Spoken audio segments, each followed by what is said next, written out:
We're very excited about what's going on today. We're breaking ground on our research and education facility.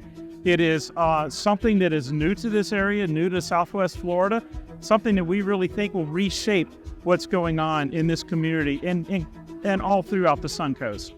We stand here today and you can envision a 5-story building, a 5-story facility that's going to provide exceptional state-of-the-art environment for research, for clinical and graduate medical education.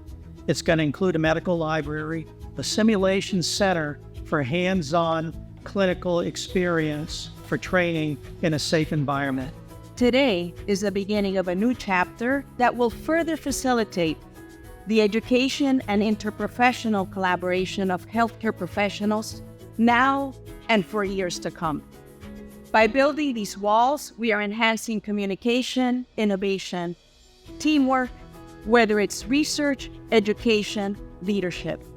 But at its core, this project represents our commitment to excellence in patient care.